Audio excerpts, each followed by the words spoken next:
মানুষের মাথায় ভূত চাপে, আমার মাথায় চেপেছিল ফুলকপি। কোন দুঃখে আমি সেদিন ফুলকপি নিয়ে একটা ছড়া লিখেছিলাম। শীতের দিনে তোমার কাছে ফুল চাইনি প্রিয়, সময় পেলে রান্না করে ভাজা ফুলকপি দিও। ফেসবুকে এই ছড়া পোস্ট করার পর আমার জীবন এবং যৌবন ভাজা ভাজা তিলের খাজা হয়ে গেছে। মিতু আমাকে বলল, এই কবিতা কার উদ্দেশ্যে লিখেছ? আমি সরল গলায় বললাম, কার উদ্দেশ্যে মানে? এরপর মিতু একদমে অনেকগুলো প্রশ্ন করলো, সব মিলিয়ে প্রায় ৫ প্রশ্ন। সব কয়টা প্রশ্ন আমার মনে নেই, অল্প কয়েকটা মনে আছে। যেমন প্রথম লাইনে একটা শব্দ আছে, প্রিয়। কে তোমার প্রিয়? কে তোমাকে ফুল দেয়? কেন দেয়? কিভাবে দেয়? কোথায় দেয়? দিনে কয়বার দেয়? কি ফুল দেয়? আর কি কি দেয়? কি কি দিতে বাকি রেখেছে? তাজা ফুল না প্লাস্টিকের ফুল? কার কাছে তুমি এই শীতে ফুলের বদলে ফুলকপি চাইছো?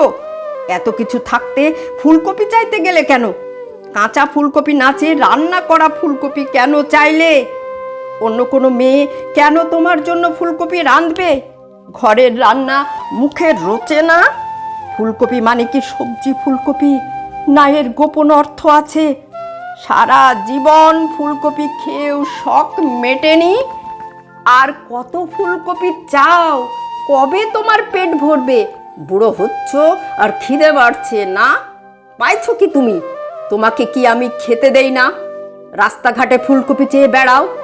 আজ ফেসবুকে চাইছো, কাল কি থালা নিয়ে রাস্তায় বসবে?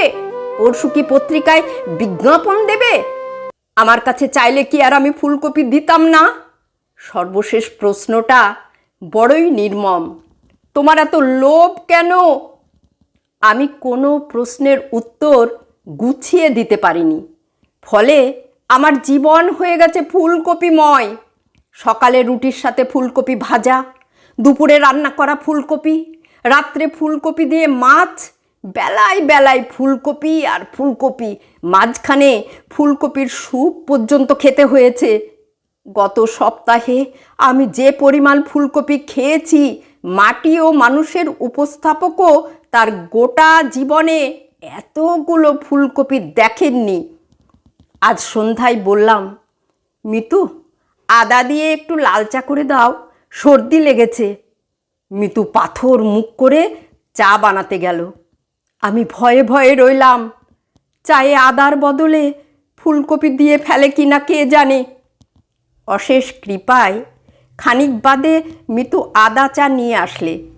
গলাটা একটু কোমল করে বললে, খালি পেটে চা খাবে না, ফুলকপির বড়া ভেজেছি, ওটা খেয়ে চা খাও।